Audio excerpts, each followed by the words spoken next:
আল্লাহর দ্বীনকে হেফাজত করার জন্য সর্বপ্রথম এগিয়ে এলেন আল্লাহর পয়গম্বরের প্রিয় স্ত্রী হযরত খাদিজাতুল কুবরা। ঠিক কিনা বলেন?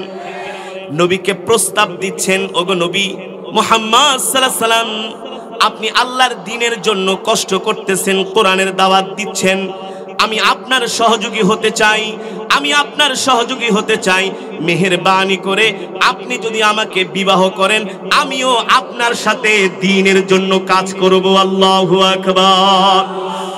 আল্লাহর দ্বীনকে হেফাজত করার জন্য আমিরুল মুমিনিন খলিফাতুল মুসলিমিন ওমর কালিমা পড়ে মুসলমান হয়েছেন, আবু বকর কালিমা পড়ে মুসলমান হয়েছেন। ঠিক কিনা বলেন? ও মুসলমান, এই পৃথিবীর জমিনে মুসলমান যদি আল্লাহর কোরআনকে আঁকড়ে ধরে, পৃথিবীর এমন কোন সুপার পাওয়ার নাই, পরাশক্তি নাই। এই পৃথিবীর জমিনে সবচাইতে শান্তিকামী মুক্তিকামী জনতা হচ্ছে মুসলমান। ঠিক কিনা বলেন? ঠিক আল্লাহর নবীর সাহাবীরা আল্লাহর জমিনে দ্বীনকে কায়েম করার জন্য, প্রতিষ্ঠিত করার জন্য আল্লাহর পয়গম্বর তায়েফের ময়দানে রক্ত দিয়েছেন, উহুদের ময়দানে দান দান শহীদ করেছেন।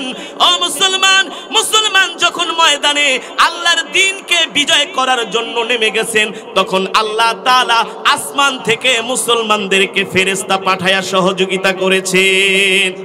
করেছে কি করেছে না? আজকে আমরা মুসলমানরা বিভিন্ন দলে বিভক্ত হয়ে গেছি, এক মুসলমান আরেক মুসলমানকে সহ্য করতে। এ কারণে ইহুদি খ্রিস্টানরা আমাদের ঘাড়ে চেপে বসেছে। ঠিক কিনা বলেন? অথচ আল্লাহর নবীর সাহাবীরা ছিলেন এক, মাত্র ৩১৩ জন সাহাবী বদরের প্রান্তরে ইসলামকে বিজয়ী করার জন্য জিহাদের ময়দানে নেমে গেছেন। আল্লাহর নবীর সৈন্য সংখ্যা হচ্ছে মাত্র ৩১৩ জন, আর কাফেরদের সংখ্যা হচ্ছে 1000। কয় হাজার? 1000-এর বিরুদ্ধে কখনো ৩১৩ জন লড়াই করে? আল্লাহর নবী ৩১৩ জন নিয়ে ময়দানে নেমে গেলেন বদরের প্রান্তরে। আল্লাহর নবী সাহাবীদেরকে বললেন, ও সাহাবীরা ওযুর পানি দাও। ওযুর পানি দেয়া হলো।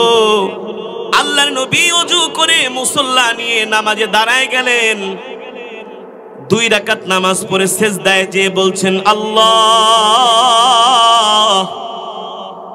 ও মালিক, যুগের পর যুগ 21টা বছর মার খেয়ে খেয়ে মাত্র ৩১৩ জন জোগাড় করেছি। এই ৩১৩ জন নিয়ে ময়দানে নেমেছি তোমার দ্বীনকে বিজয়ী করার জন্য। ও মালিক, তুমি যদি আমাদেরকে সাহায্য না করো, এই বদরের প্রান্তরে 1000-এর বিরুদ্ধে ৩১৩ জন কখনো জিতা সম্ভব নয়। আল্লাহর নবী সিজদায় পড়ে কান্না করছেন। আল্লাহ জিবরাইলকে পাঠিয়ে দিয়েছেন, ও জিবরাইল, যাও যাও যাও, আমার বন্ধুর মন খারাপ। ৩১৩ জন কিভাবে 1000-এর বিরুদ্ধে লড়াই করে জিতবে, বিজয় অর্জন করবে? আল্লাহ তাআলা বলে, জিবরাইল, যাও যাও যাও, বিজয় অর্জন করার মালিক তো আমার বন্ধু নয়, বিজয় দেওয়ার মালিক হচ্ছেন আমি আল্লাহ। বালা ইন তাসবিরু ওয়া তাত্তাকু ওয়া ইয়াতুকুম মিন ফাওরিহিম হাদা ইউমদিদুকুম রাব্বুকুম বিখামসাতি আলাফিম মিনাল মালাইকাতি মুসাউমিমিন। আল্লাহর নবী ৩১৩ জন সৈনিক নিয়ে বদরের প্রান্তরে লড়াই শুরু করে দিলেন। আল্লাহ তাআলা মুসলমানদেরকে সাহায্য করার জন্য আসমান থেকে মালাইকা 5000 ফেরেশতা পাঠিয়েছেন। আর আস্তে কোন, আর আস্তে, ওয়ায়ুমদিদকুম রাব্বুকুম বিখামসাতি আলাফিম মিনাল মালাইকাতি মুসাউমিমিন। কয় হাজার ফেরেশতা। বদরের প্রান্তরে কাফেরদের সাথে লড়াই শুরু হয়ে গেছে। আকাশ থেকে 5000 ফেরেশতা আল্লাহ নামায় দিছে, আর কাফেরদেরকে ফেরেশতারা জনমের মতো কুচুকাটা করছে। ঠিক কিনা বলেন? মাত্র ৩১৩ জন 1000-কে মেরে একেবারে হোতায় ফেলাইছে। সাহায্য করেছেন কে? বিজয় দিয়েছেন কে? আমরা তো এমন মুসলমান, ও যুবক, দ্বীনের কথা তোমার ভালো লাগে না, ইসলামের কথা শুনলে তোমার কাছে ভালো লাগে না, কোরআনের তেলাওয়াত শুনলে তোমার কাছে ভালো লাগে না, এমন মুসলমান আছে কি আছে না? আছে না? অথচ আল্লাহর পয়গম্বরের সাহাবীরা দ্বীনের জন্য জীবন দিয়েছেন, ঠিক কিনা বলেন? আল্লাহর নবী মুতার প্রান্তরে 1 লক্ষ রোমান সৈন্যদের বিরুদ্ধে মাত্র 3000 সৈন্য প্রেরণ করলেন। কয় হাজার? কাফেরদের সংখ্যা কয় লাখ? 1 লাখ। মুসলমানের সংখ্যা অনলি 3000। 1 লক্ষের বিরুদ্ধে লড়াই করে কখনো 3000 সৈন্য জিতা সম্ভব, বিজয় অর্জন করা? কিন্তু বিজয় দেওয়ার মালিক কে? হাবিবে কিবরিয়া রাহমাতুল লিল আলামিন 3000 সাহাবীদেরকে প্রস্তুত করলেন কাফেরদের বিরুদ্ধে লড়াই করার জন্য, মুতার প্রান্তরে প্রেরণ করবেন। আল্লাহর নবী সাহাবীদেরকে সামনে নিয়ে ভাষণ দিচ্ছেন। ভাষণ। আপনাদের কাছে আমার প্রশ্ন, একটা যুদ্ধের জন্য সেনাপতি কয়জন দরকার? জোরে বলেন। আল্লাহর নবী বিশ্ব নবী রাহমাতুল লিল আলামিন যাদেরকে মুতার প্রান্তরে প্রেরণ করবেন, এই বাহিনীর জন্য রাহমাতুল লিল আলামিন প্রথম ডাক দিলেন, ও আমার পালক পুত্র যায়েদ ইবনে হারেসা, তুমি কোথায়? লাব্বাইক ওয়া সাদাইক ইয়া রাসূলুল্লাহ। ওগো আমার পিতা, আপনার জন্য আমার জান কুরবান হয়ে যাক। রাহমাতুল লিল আলামিন বলে, ও যায়েদ, তুমি মুতার যুদ্ধে সেনাপতির দায়িত্ব পালন করবে। আল্লাহু আকবার। নাম্বার 1 সেনাপতি যায়েদ ইবনে হারেসা। দ্বিতীয় নম্বরে হাবিবে কিবরিয়া রাহমাতুল লিল আলামিন বলে, ও জাফর, তুমি কোথায়? দাঁড়িয়ে যাও। দ্বিতীয় নম্বরে মুতার প্রান্তরে তুমি সেনাপতির দায়িত্ব পালন করবে। কয়জন? একটা যুদ্ধে একজন সেনাপতি দরকার, কিন্তু আল্লাহর নবী অলরেডি 2 জনের নাম। দ্বিতীয় জন ঘোষণা করার পরে আল্লাহ নবী বললেন, ও আমার প্রিয় সাহাবী আব্দুল্লাহ বিন রওহা, দাঁড়ায় যাও। আব্দুল্লাহ বিন রওহা দাঁড়ায় গেলেন। রাহমাতুল লিল আলামিন বললেন, ও আব্দুল্লাহ বিন রওহা, মুতার প্রান্তরে তুমিও সেনাপতির দায়িত্ব পালন করবে। আল্লাহর নবী এক এক করে 3 জন সেনাপতির নাম ঘোষণা করলেন। সাহাবীদের মাঝে গুঞ্জন শুরু হয়ে গেল। সাহাবীদের মাঝে গুঞ্জন শুরু হয়ে গেল। একটা যুদ্ধের জন্য মাত্র 1 জন সেনাপতি দরকার। আজকে আল্লাহর নবী 3 জন সেনাপতির নাম ঘোষণা করেছেন। এতে করে বোঝা যায় 3 জনের 1 জনেও মুতার প্রান্ত থেকে আর ফিরে আসবে না। আল্লাহর দ্বীনের জন্য তাদের জানকে কোরবানি করতে হবে মুতার প্রান্তরে, ঠিক কিনা বলেন? 3 জনের নাম ঘোষণা করলে আমরা বলতাম, ওগো নবীজি, 3 জনের নাম যেহেতু ঘোষণা করছেন, নিশ্চিত আমরা মুতার প্রান্তরে মারা যাব।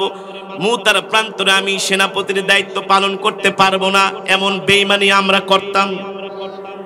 এই হচ্ছে আমাদের ঈমানের অবস্থা, ঠিক কিনা বলেন? কিন্তু সাহাবায়ে কেরাম আল্লাহর দ্বীনকে বিজয় করার জন্য 3 জন সেনাপতি দাঁড়ায় গেলেন আর বললেন, ওগো রাহমাতুল লিল আলামিন, নির্দেশ দেন, শরীরে 1 বিন্দু রক্ত থাকতে যুদ্ধের ময়দান থেকে ফিরে আসব না, যতক্ষণ না পর্যন্ত আল্লাহর জমিনে আল্লাহর দ্বীনকে বিজয়ী করতে না পারবো, ততক্ষণ পর্যন্ত রণাঙ্গন থেকে ফিরে আসব না, ঠিক কিনা বলেন? আল্লাহর নবী 3 জন সাহাবীকে সেনাপতি করে যুদ্ধের ময়দানে পাঠাবেন। রাহমাতুল লিল আলামিন বললেন, ও আমার পালক পুত্র যায়েদ ইবনে হারেসা, তুমি যাও বাড়িতে যে দেখা করে আসো, শেষ বিদায় নিয়ে আসো। যায়েদ ইবনে হারেসা বলে, ওগো রাহমাতুল লিল আলামিন, আপনি হচ্ছেন আমার পিতা আর আম্মাজান আয়েশা হচ্ছে আমার মাতা। আপনারা 2 জনেই তো এখানে আছেন, তার মানে আমার বাড়িতে যাওয়ার দরকার নাই। আমার জন্য আপনি দোয়া করে দেন। আল্লাহর নবী যায়েদের জন্য দোয়া করে দিলেন। দ্বিতীয় নাম্বার জাফর বিন তালেব, আল্লাহর নবী বললেন, ও জাফর, তুমি বাড়িতে যাও, যায়া শেষ দেখা করে আসো। এই কথা শুনে জাফর বিন আবি তালেব বাড়িতে দৌড়ায় গেল। জাফরের স্ত্রী তার জন্য অপেক্ষা করছে। জাফর বিন আবু তালেব বাড়িতে যেয়ে তার স্ত্রীকে বলল, ও স্ত্রী, একজন যুদ্ধের জন্য মাত্র একজন সেনাপতি দরকার, কিন্তু রহমাতুল্লিল আলামিন আজকে যুদ্ধের জন্য 3 জন সেনাপতির নাম ঘোষণা করেছেন। এতে করে বোঝা যায় 3 জনের একজনেও আমরা মুতার প্রান্ত থেকে ফিরে আসতে পারবো না। আল্লাহর জমিনে আল্লাহর দিন বিজয় করার জন্য আমাদের জানকে আল্লাহর রাস্তায় কোরবানি করে দিতে হবে। আল্লাহু আকবার। ও স্ত্রী, শেষ বিদায় দিয়ে দাও। দুনিয়ার জমিনে তোমার সাথে আমার আর দেখা হবে না। জান্নাতের সিঁড়িতে তোমার জন্য আমি অপেক্ষা করব। আল্লাহু আকবার। জাফর বিন আবি তালেবের স্ত্রী বলে, ওগো প্রিয়তম স্বামী, এটা কি বলেন আপনি? জাফর বিন আবি তালেব বলে, ওগো প্রিয়তমা স্ত্রী, আল্লাহর নবী যুদ্ধের ময়দানের জন্য আমাকে সেনাপতি নিযুক্ত করেছে, আর আল্লাহর রাস্তায় আমার জান কোরবান হয়ে যাবে, এটাই ফাইনাল কথা, শেষ কথা। তুমি আমাকে চিরদিনের জন্য বিদায় দিয়ে দাও, এই দুনিয়ার জমিনে আর দেখা হবে না। এই কথা শোনা মাত্র জাফর বিন আবি তালেবের স্ত্রী গলা কাটা মুরগির মতো স্বামীর জন্য ছটফট করতেছে। আল্লাহু আকবার। এই ছিল সাহাবায়ে কেরামের ঈমান। 2 জন সন্তান ছিল, ফুটফুটে বাচ্চা জাফর বিন আবি তালেবের। জাফর বিন আবি তালেব তার স্ত্রীকে বলল, স্ত্রী, আমার এই 2টা ফুটফুটে সন্তানকে মানুষ করো। আমি যেমন করে আল্লাহর দ্বীনের জন্য জীবন দিতে যাচ্ছি, আমার সন্তান 2টাকে তুমি এভাবেই গড়ে তোলো। আল্লাহু আকবার। জাফর বিন আবি তালেব স্ত্রীর সাথে দেখা করে আল্লাহর নবীর কাছে চলে আসলেন। 3য় নম্বরে গেলেন আব্দুল্লাহ বিন রাওহা। নাম কি? অনেক বড় জলিল ও কদর সাহাবী। ও যুবক, তোমার মতো আমার মতো টাকরা নওজোয়ান সাহাবী আব্দুল্লাহ বিন রাওহা কেবল আজকে মাত্র বিবাহ করেছে। কবে? আজকে মাত্র বিবাহ করেছে। রহমাতুল্লিল আলামিন বলল, যাও যাও, স্ত্রীর কাছ থেকে শেষ বিদায় নিয়ে আসো। ও যুবক, সাহাবীদের দ্বীনের প্রতি কেমন দরদ ছিল, ইসলামের প্রতি কেমন ভালোবাসা ছিল। সাহাবায়ে কেরাম জীবন দেওয়ার জন্য প্রস্তুত, আল্লাহর দ্বীনকে বিজয়ী করার জন্য। স্ত্রীর কাছে গেলেন, আজকে মাত্র বিবাহ করেছে, রাত্রিবেলা বাসর ঘর হবে। আব্দুল্লাহ বিন রাওহা ঘরের দরজার সামনে দাঁড়ায়া নক করছেন। ভিতর থেকে স্ত্রী আওয়াজ করছেন, ওগো প্রিয় স্বামী, আমি আপনার জন্য অপেক্ষা করছি, আপনি ভিতরে আসেন। আব্দুল্লাহ বিন রাওহা বলে, ওগো প্রিয় স্ত্রী, ওগো আমার প্রিয়তমা, আল্লাহর নবী যুদ্ধের জন্য আমাকে সেনাপতি হিসাবে নিযুক্ত করেছেন। আমি যুদ্ধের ময়দানে আল্লাহর দ্বীনকে বিজয়ী করার জন্য রওনা হব। তুমি আমার স্ত্রী, তোমার কাছে আমি শেষ দেখা করার জন্য এসেছি।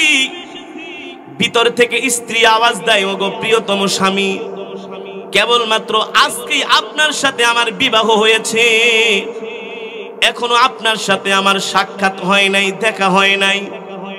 মেহেরবানি করে একবার ভিতরে আসেন, আপনার চেহারাটা দেখি। আব্দুল্লাহ বিন রাওহা বলেন, না না না, আমি যদি তোমাকে দেখার জন্য ঘরের ভিতরে যাই, তোমার প্রতি আমার ভালোবাসা বেড়ে যাবে, তোমার প্রতি আমার মোহাব্বত বেড়ে যাবে। এই অবস্থায় চাই না আমি তোমার সাথে দেখা করি, তোমার সাথে আমার ভালোবাসা হোক, মোহাব্বত বেড়ে যাক। আব্দুল্লাহ বিন রাওহার স্ত্রী বলে, ওগো স্বামী, খোদার কসম করে বলি, একবারের জন্য আপনি আমার ঘরে আসেন। আমি তো হচ্ছি মদিনার একজন সুন্দরী কন্যা, সবাই আমাকে হুরে মদিনা হিসাবে জানে, একটা নজর আমাকে দেখে যান। আব্দুল্লাহ বিন রাওহা বলেন, না না না, এক নজর দেখতে গেলে তোমার প্রতি আমার ভালোবাসা বাড়বে, তোমার প্রতি এখন আমার ভালোবাসা নাই। আমার হৃদয় জুড়ে দিন জুড়ে একমাত্র আল্লাহ আল্লাহ রাসূলের ভালোবাসা বিদ্যমান। আল্লাহু আকবার। আব্দুল্লাহ বিন রাওয়ার স্ত্রী বললেন, ওগো প্রিয় স্বামী, আপনি আমার ঘরে একটি বারের জন্য দেখা করেন। এর কারণ হলো আমি তো জানি আপনি যুদ্ধের ময়দানে যে শহীদ হয়ে যাবেন, শাহাদাত বরণ করবেন। এই দুনিয়ার জমিনে আপনার সাথে আমার আর দেখা হবে না। হাসরের মাঠে যাতে আপনার চেহারা দেখে আমি আপনাকে চিনতে পারি, এই জন্য আপনার চেহারাটা আমি একবার দেখতে চাই। আল্লাহু আকবার। এই কথা বলার পরে আব্দুল্লাহ বিন রাওহা স্ত্রীর থেকে শেষ বিদায় নিয়ে যুদ্ধের ময়দানে চলে আসলেন। রোমক সৈন্যের সংখ্যা 1 লাখ, আর মুসলমানের সৈন্য সংখ্যা অনলি কত? জোরে বলেন। প্রথমত কাফেরদের সাথে মুসলমানদের সাথে লড়াই লেগে গেল। রণাঙ্গনে তুমুল যুদ্ধ শুরু হয়ে গেল। প্রথম কালেমার পতাকা নিয়ে এগিয়ে গেলেন আল্লাহর পয়গম্বরের প্রিয় পালক পুত্র যায়েদ ইবনে হারেসা। লড়াই করতে করতে কাফেরদের ভিড়ের মধ্যে ঢুকে বীর দর্পে তরবারি চালাতে লাগলেন। হাজার হাজার কাফেরদেরকে তিনি কচুকাটা করলেন। এক পর্যায়ে লড়াই করতে করতে আব্দুল্লাহ বিন রাওহার পেটের মধ্যে ছুরি ঢুকিয়ে দেওয়া হলো। আব্দুল্লাহ বিন রাওহা মুতার প্রান্তরে তরবারির আঘাত খেয়ে পড়ে গেলেন। কাফেরেরা উপর্যুপরি তীর নিক্ষেপ করতে শুরু করলো, তরবারি দিয়ে আঘাত করতে শুরু করলো। জাফর বিন আবি তালেব দেখেন আব্দুল্লাহ যায়েদ ইবনে হারেসার যে অবস্থা, তার হাতে যে কালেমার ঝান্ডা আছে, এই ঝান্ডা যদি তিনি এখন হাতে তুলে না নেন, কালেমার ঝান্ডা মাটিতে পড়ে যাবে। জাফর বিন আবি তালেব দেরি করলেন না, তরবারি হাতে নিয়ে ময়দানে ঢুকে গেলেন। কালেমার পতাকা এক হাতে নিয়ে আর এক হাত দিয়ে কাফেরদের সাথে লড়াই করতে লাগছেন। বীর দর্পে কাফেরদের ভিড়ের মধ্যে আগায় যায়। সামনে যে কাফের আসে তাকেই কচুকাটা করে। জাফর বিন আবি তালেব বীর দর্পে আল্লাহর জমিনে আল্লাহর দ্বীনকে বিজয়ী করার জন্য কাফেরদেরকে কচুকাটা করতেছেন। জাফর যেই দিক দিয়ে যায় সেই দিকে আর কাফের সৈন্য নাই, সব কচুকাটার মতো একেবারে মাটিতে। একটার কল্লাও বাহুর সাথে নাই, দেহর সাথে নাই। জাফর তরবারি চালায়, কাফেরদের কল্লা কেটে কেটে আল্লাহর জমিনে পড়ে যায়। আল্লাহু আকবার। কাফেররা দেখলেন এভাবে যদি জাফর বিন আবি তালেব তরবারি চালাইতে থাকে, মুতার প্রান্তরে একটা কাফেরও আর। জাফর বিন আবি তালেবকে লক্ষ্য করে কাফেরদের বিশাল এক বাহিনী জাফর বিন আবি তালেবের দিকে এগিয়ে গেলেন। একটা তীর নিক্ষেপ করলেন, তার বাহুর মধ্যে লাগলো। সম্মানিত সুধী, আল্লাহু আকবারের ধ্বনি হচ্ছে মুমিনের সবচাইতে বড় হাতিয়ার।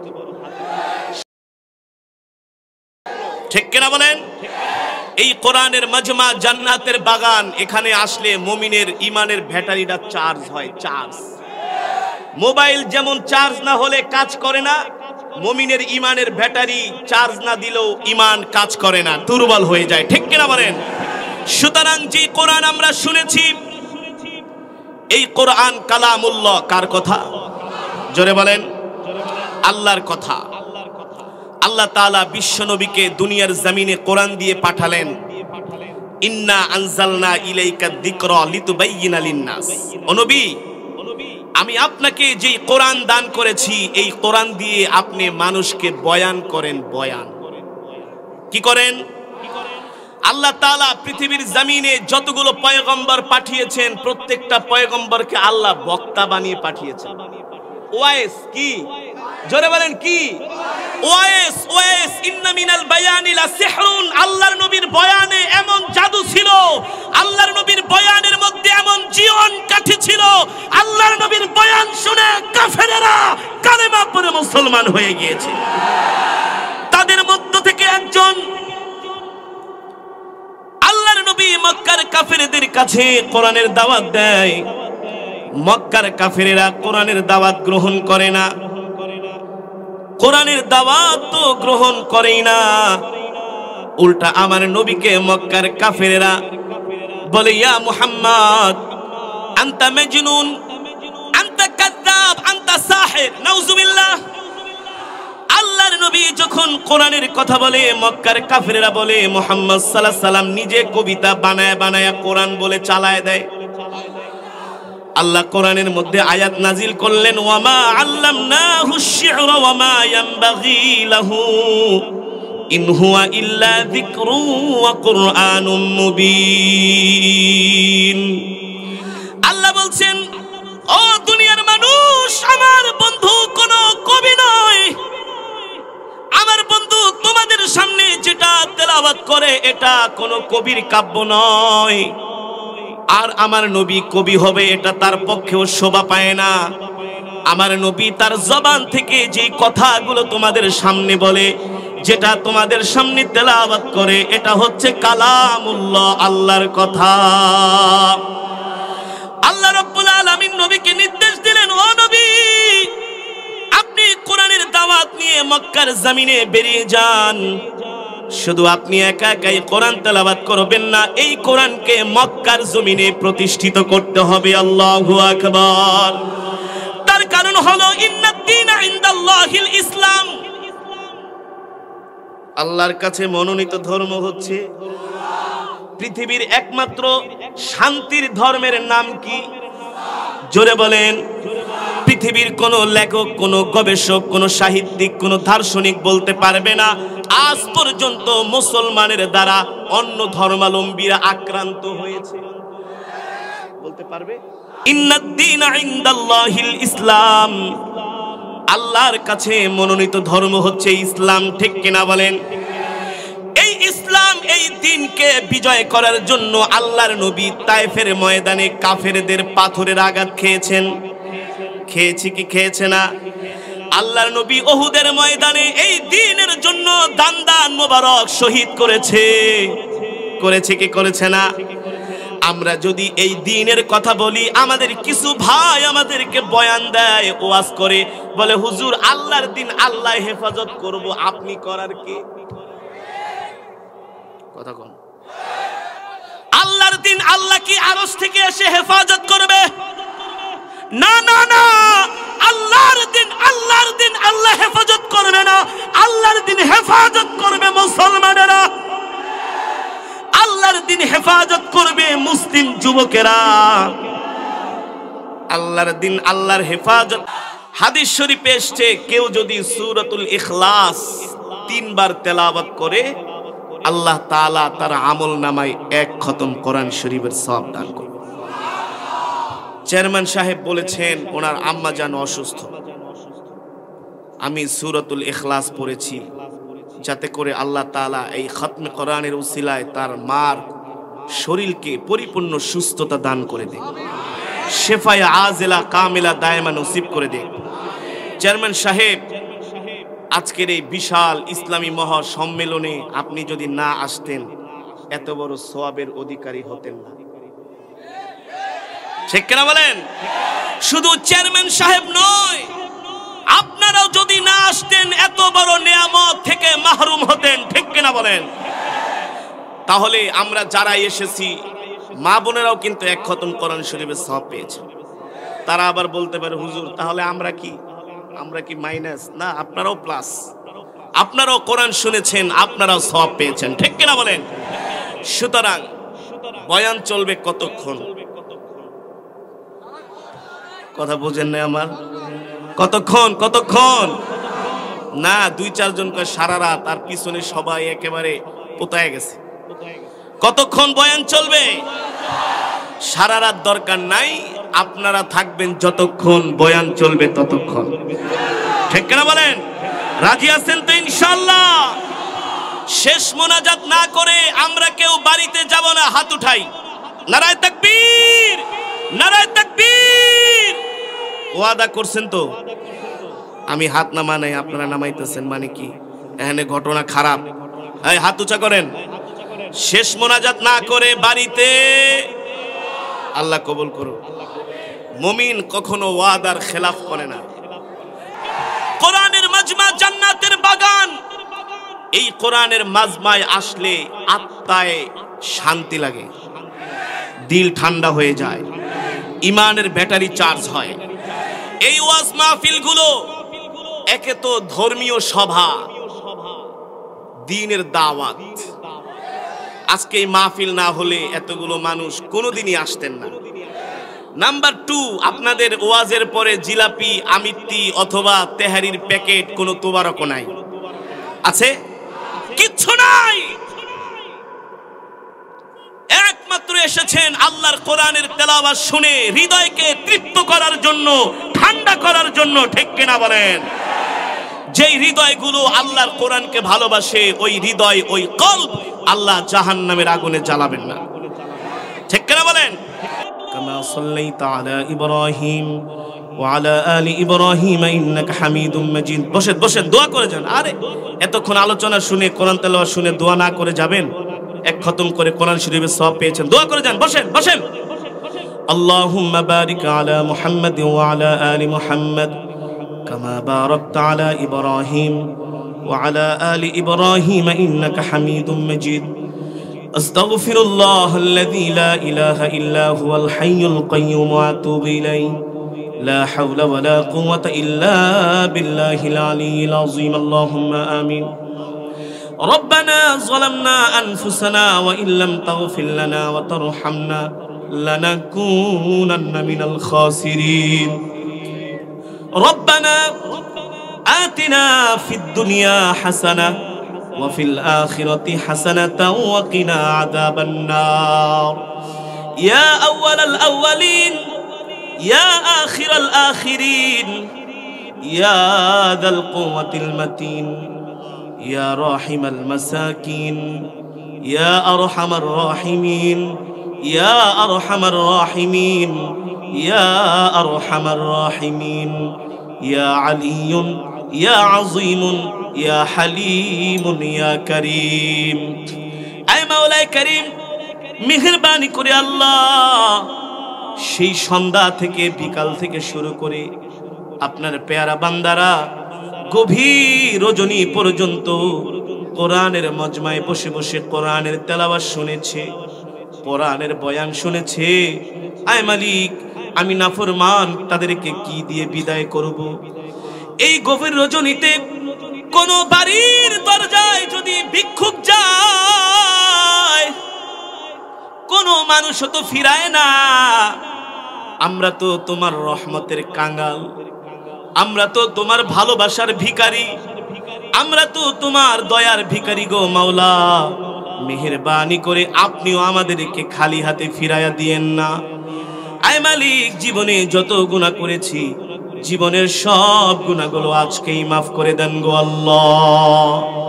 আয় মালিক, গুনাহ মাফ না করে বাড়িতে নিয়েন না, গুনাহ মাফ না করে প্যান্ডেল থেকে বের করিয়েন না।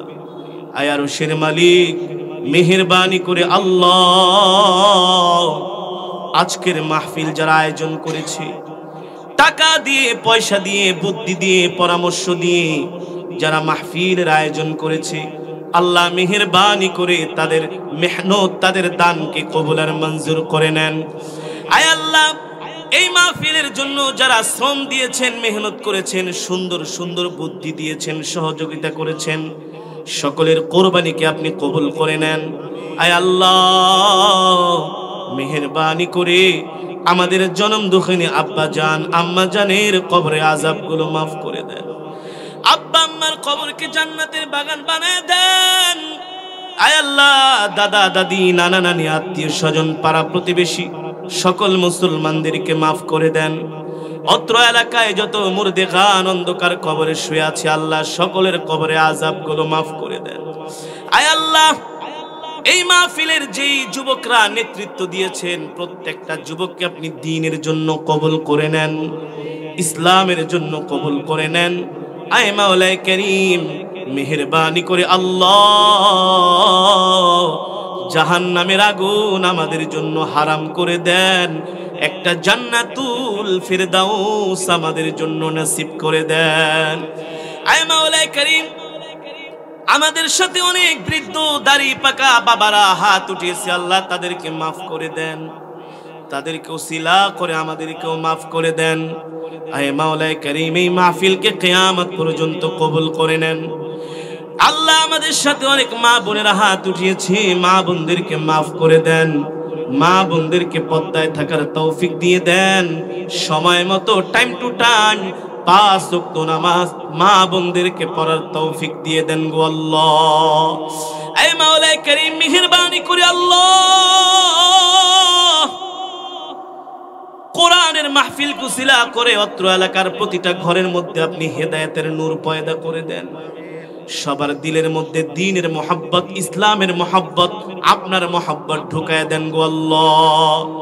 আয় আল্লাহ, আমাদের মধ্য থেকে অনেকে অসুস্থ, দোয়া চেয়েছেন, আল্লাহ যে যে অসুস্থে ভুগতেছেন সবাইকে আপনি পরিপূর্ণ শেফায়ে আজেলা কামেলা দায়েমা নসিব করে দেন।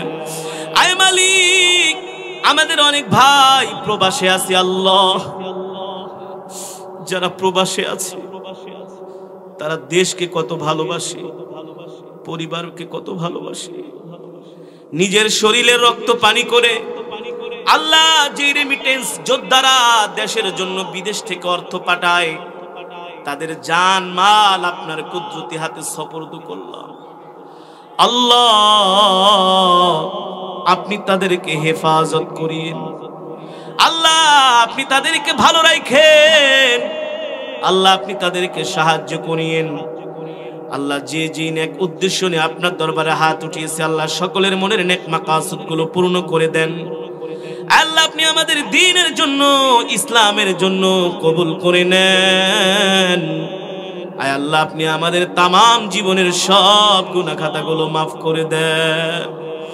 আয় মাওলায়ে কারীম, আমাদের এই প্রিয় জন্মভূমি মাতৃভূমি বাংলাদেশের উপর রহমত নাজিল করেন, আমাদের এই দেশটাকে ফুলে ফলে ভরে দেন। আয় আল্লাহ, আমরা সবাই মিলে মিশে যেন এক সমাজে ভ্রাতৃত্বের সাথে ভালোবাসার সাথে বসবাস করতে পারি, আল্লাহ তৌফিক দিয়ে দেন। আয় আল্লাহ, সারা পৃথিবীর মুসলমানদেরকে আপনি হেফাজত করে দেন গো আল্লাহ। রব্বির হামহুমা কামা রব্বায়ানি সগীরা, রব্বির হামহুমা কামা রব্বায়ানি সগীরা। ও মালিক, এই দুনিয়া ছেড়ে একদিন চলে যেতে হবে, কেউ থাকতে পারে না। আল্লাহ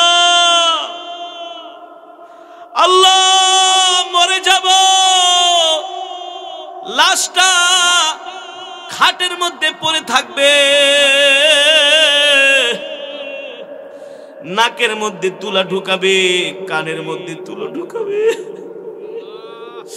একটা কাপড় মুড়ো দিয়ে রাখবে, আত্মীয় স্বজন এসে কান্নাকাটি করবে,